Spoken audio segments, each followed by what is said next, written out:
What is up, y'all? Welcome to my fantasy football podcast. Happy holidays to you all. Man, what a great week of football. It is Friday, December 26th. Usually coming at y'all with some episodes this week, but boy, it's been crazy. Working a lot, family, yada yada. Couldn't get an episode to upload, but here we are, and we're going to just get right into it, man. Make sure you're following me on Instagram here. Always giving you guys some good picks.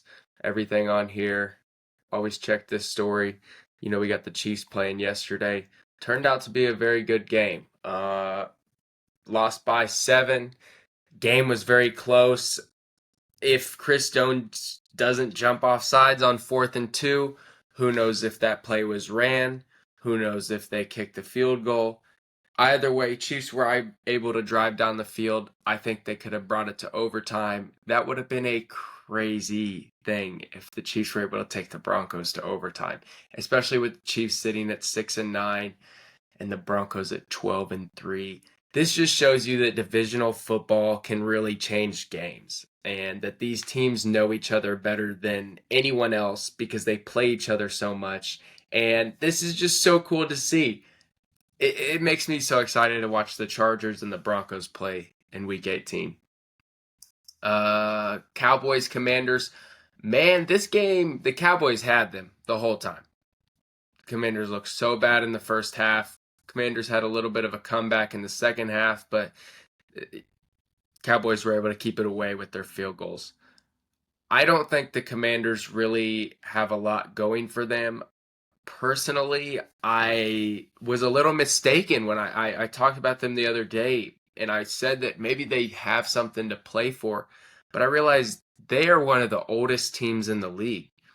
The people on this team are at the end of their age, and they're ready to get out of football.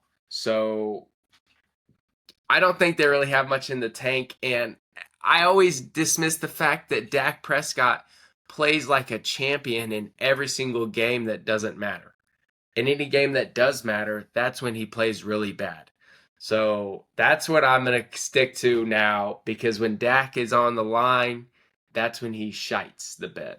But when when it don't matter, he out of the playoffs, let's throw for 290 and we look great all game. Don't get touched. Whew. Vikings and Lions. Vikings, just classic clinic. Showing the Lions how it's done. Talking about a team that didn't have anything to fight for. Dan Campbell didn't give these boys anything. I don't know what went on here. The Lions are now sitting at last in their division. I think this is crazy. Oh, I guess that they're not. Minnesota still is. But if Minnesota wins against the Bears and Detroit loses. Oh, no. Oh, Detroit plays the Bears. Oh, and the Bears play the the Vikings play the Packers. Wow, this could turn out well. Anyways, the Lions are at the bottom of their division.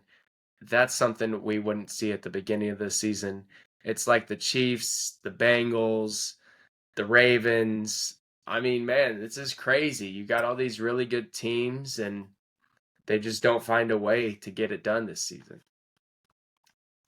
Picks for this week, we're going to get into in a minute. I have a couple news things that we need to cover.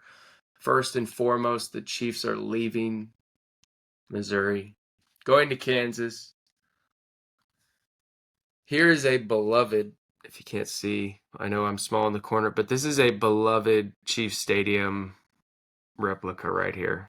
As someone who grew up in Kansas City and is kind of, drawn to the Kansas City, Missouri side of things and partially biased to it. This kind of irks me, and not just in the fact that Missouri really didn't do anything, but the fact that the Chiefs played us here. That's what really happened. This wasn't really that the Missouri couldn't do anything, because Missouri kept voting no. They said, hey, we're not going to pay for your new stadium if you're not going to fork over, a couple more billions of dollars. We know you got it, Clark Hunt. But it didn't matter. And Kansas was able to say, hey, we have a better deal for you than Missouri does. And the Chiefs said, oh, we like money. If you want to pay for 60% of the stadium and we only have to pay for 40% and get 100% of the profits, so be it. We like that. We'll take all that money. Thank you so much. We love that. Personally, I don't really care that the stadium will be moved. I don't like the dome. I love the outdoor. My fiance was at the game last night. She was sending me pictures. The fog just looked so cool inside the stadium. And then the other thing about it is the season tickets. For a lot of people that don't know, if you're a season ticket holder, you do not get like a preferred seat at the new stadium. Although they do give you like incentives and yada yada, they're not that rewarding to you, especially because they're taking away 20,000 seats.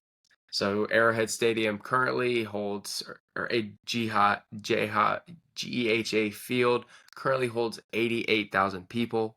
The new one's going to hold 68. So 20,000 less people. So they're going to have to fit in or less people in there. So they're going to raise ticket prices. So that's already on the side of the table. But the main part of it is this ticket licensing. Basically, you have to license your seats, and you license them to the ticket holders before they even get the access to the seats. So this isn't a deposit. It's not money you're getting back. It's kind of just like a put down, hey, I want my seats. And for my current family seats, which are down here, very nice seats, very privileged in this 8th row there, would be anywhere from 10 to 25 grand for us to keep our receipts.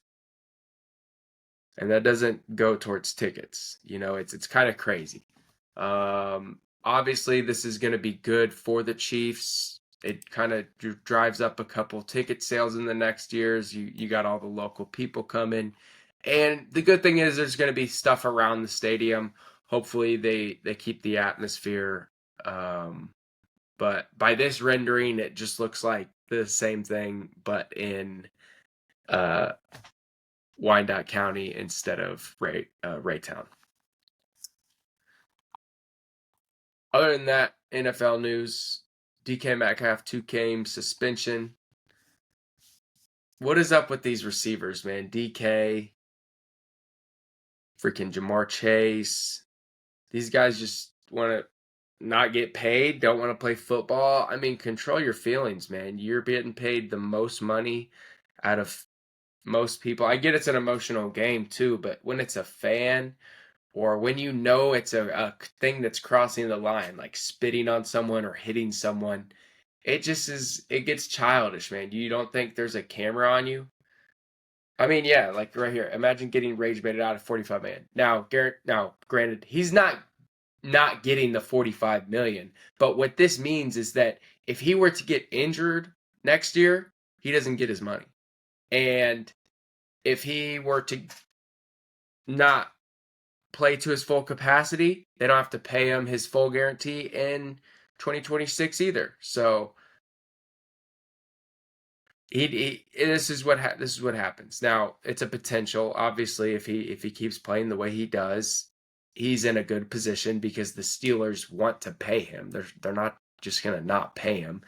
He'll go to another team if that's the case. And this just isn't a good look, though. And you're not playing for 2 games with your team when they're trying to make a playoff push.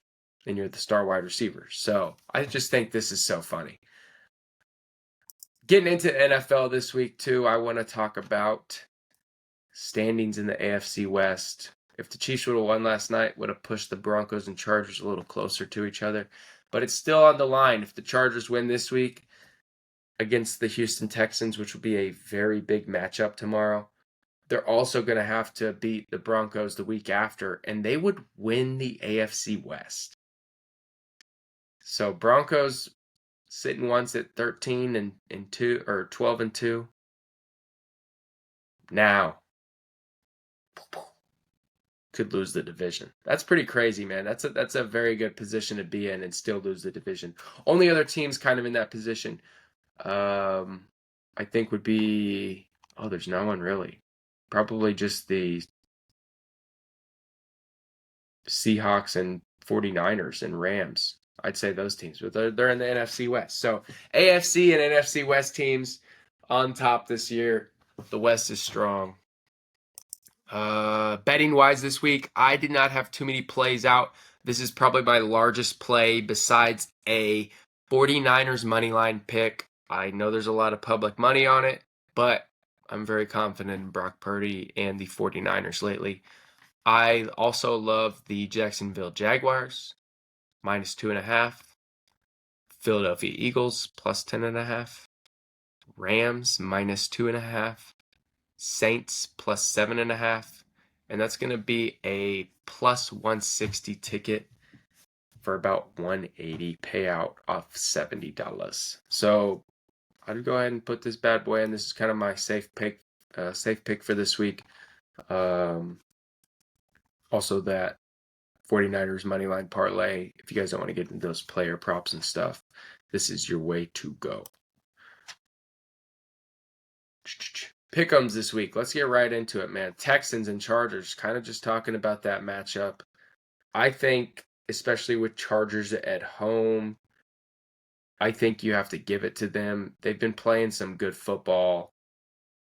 Texans have too, but their offense struggles so bad. And the Chargers defense will punish you if your offense is bad. They did it to the Eagles. They did it to the Chiefs. They'll do it to anyone. I got to give it to the Chargers here. I don't think the Texans have the offensive capability to just continue to outscore them.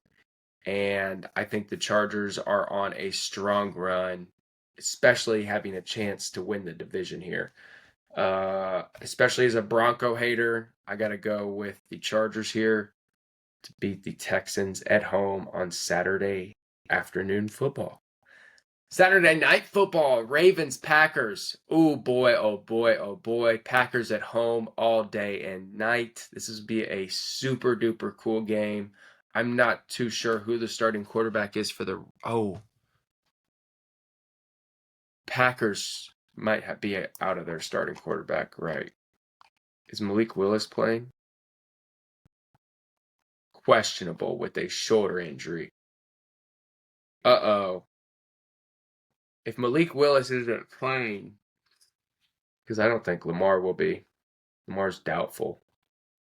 I just think Lamar's faking it. I think Snoop Huntley's going to take these Ravens to a victory, actually. If Malik Willis.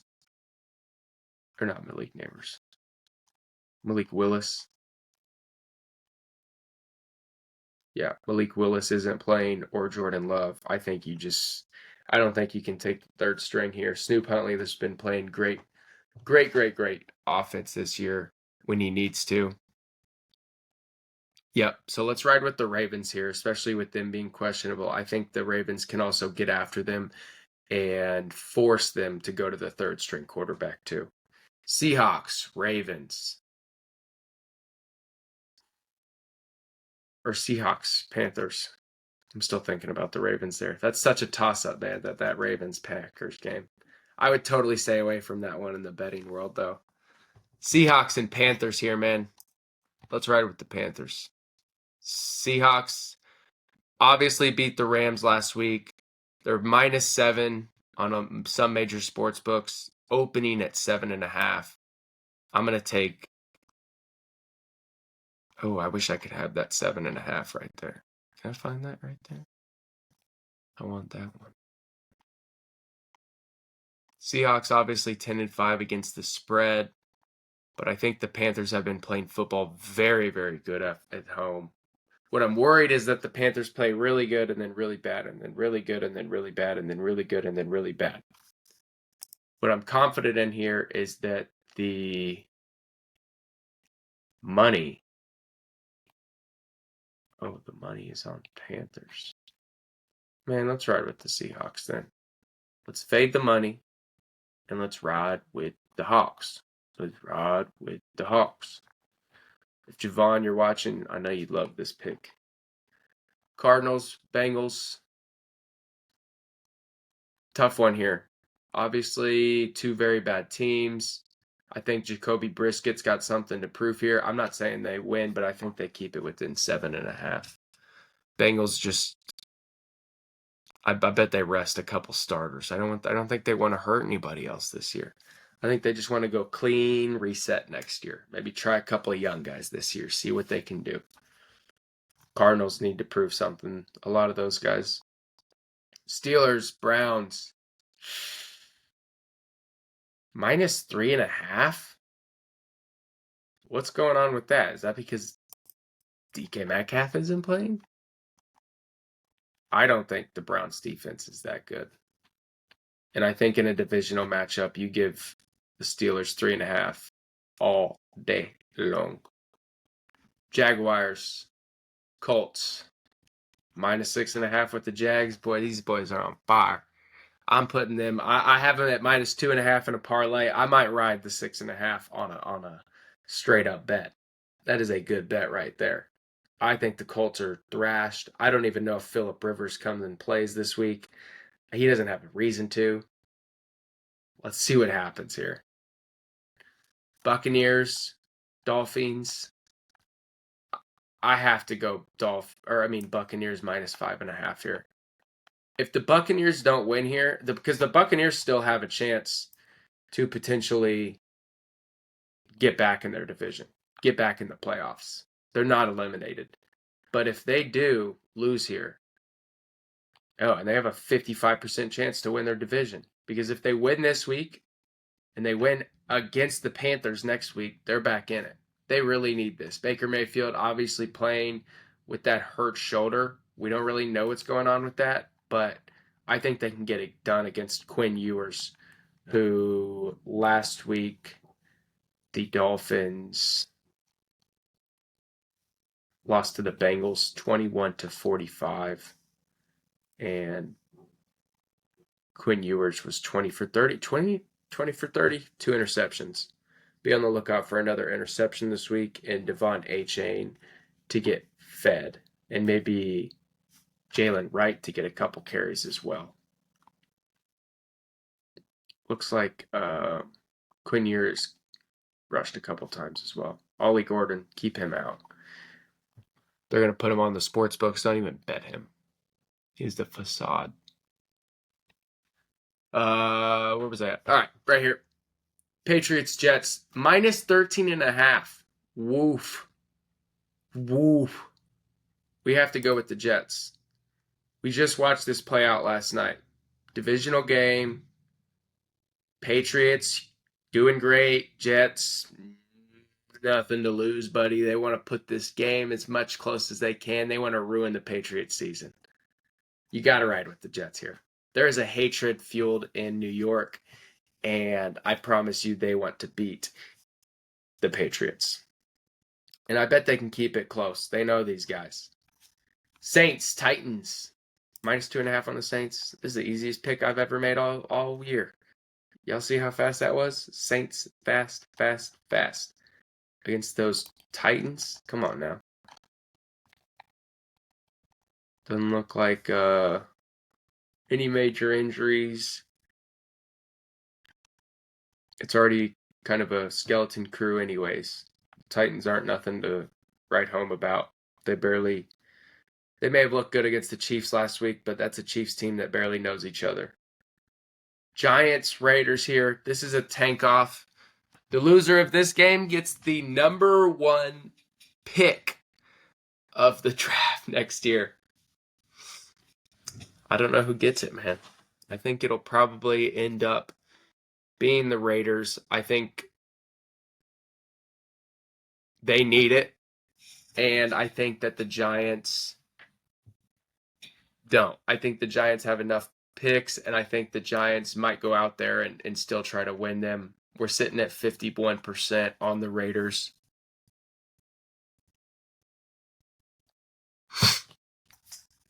6-9 against the spread. 7-8 against the spread. And I don't hate the Raiders. They can keep it within. All right. Eagles. Actually, I do hate the Raiders, but I don't hate that they're going to keep it within a point. Eagles and Bills here. Boy, oh boy, oh boy, oh boy, oh boy. I see Eagles at 2.5, but I wish it was 3.5.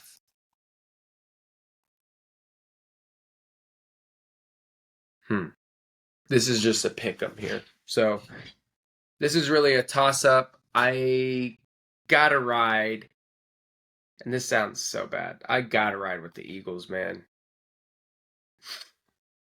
They gotta bring it to the Bills, kind of show them what's up. Bills, obviously, last week kept it close with the Browns. Good defensive team, so that's when you kind of got to be like, okay, is this a good defensive team too? Can they keep it close like them? Bears, 49ers, we talked about this one. 49ers all day, all night long. Feeling it. Bears just don't do it for me. Obviously had a great comeback. 85% of the game sucks, though. And I can't ride with that. I think the 49ers are able to keep it out, push it out of reach here. And I'm going to give it down here to the Rams at -8.5. I think they win by 12-15. I feel like these two picks are pretty easy. Both of the primetime games. Maybe that sounds crazy. Got a lot of the public money riding on those teams as well, but we have a lot on the spread of Atlanta. Oh, I'm actually fading both. Okay, perfect. I like that. I feel more confident in that. 49ers and Rams. Feel very confident. Chicago Bears 16. The Bear necessities. And we'll go 28. I think they kind of put it out. Rams 36. And the Rams lost last week. Atlanta 12. Safe. All right, there's my picks for this week. What we do need to talk about, y'all, fantasy football. What is going on here? Playing for third place in this league. 60% favorite right now. Third place gets their money back plus a little bit, maybe a couple buckies, but get my money back. So that's what's important. Don't lose anything. Play for fun in this league. Then this is a big money league, so that's important that we don't lose money. Mr. Mean Machine playing against him. Looks like he's got a couple guys that. It's all right. Anyways, championship. This is a big one. This is a big one. Huge matchup here. Obviously, this is for all the marbles this week. This has been a 2-week matchup. I'm kind of nervous about this one. I'm on Raw and Will Lutz doing good points, doing what they can. Who I'm mad at is Jordan Addison because I dropped him in this league and picked up Wan'Dale Robinson. And he scores a rushing touchdown. 0 catches, though, so I knew he wouldn't be involved in that game. But he just gets a good rushing touchdown. Got to take a win here. Over here, championship. Big one. Big one. This is even bigger. 9 people to play. Jake Bates did his thing. Looks like George Pickens did it for him, too.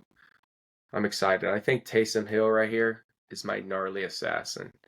We're doing a 2-week championship, so 2 weeks to score. I have a lot of guys who should be involved in week 18 games. Not Trevor Lawrence, though. We're going to have to maybe find another quarterback, possibly. But we'll get there, I promise. We're going to find somebody who's going to start and try to show out. Saquon will probably be playing. I'm not sure who Buffalo plays that week. But anyways, we need to get this straightened out after the weekend because 2 championships will come back and bite you in the butt. But I'm feeling very confident. I've come back. I was 7-7, playing against a 9-5. We could really do this, especially if we go crazy this week. And I think Trevor Lawrence might. All right, and another championship matchup over here for $40. All the monies. 5 people or $8. 8 people, $5. Here we are. I think I'll win this one, just a 1 week. I've been killing it this year. 10-4, I guess he is too. But we got a great team ahead of us here. Puka Nacua, he's the one that's going to go federal. Give me like 30 points. I can feel it on Monday Night Football. That guy loves prime time.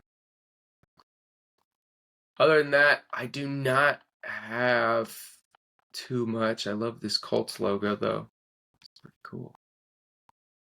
Seems like they just changed that. They must have just changed that. I love that logo, though. Hopefully they don't change the Chiefs to something like that. That would ruin me. But hey, man. Super excited that y'all are watching. Please subscribe. That's kind of the main thing that we want on this channel. Like and comment would be very well appreciated too. Get some engagement going, but a subscribe means the most. Helps the channel grow, helps me look more established. People come by the channel. Again, super excited to have y'all. Thanks again. Go Chiefs next week, and see y'all in the next one. Peace.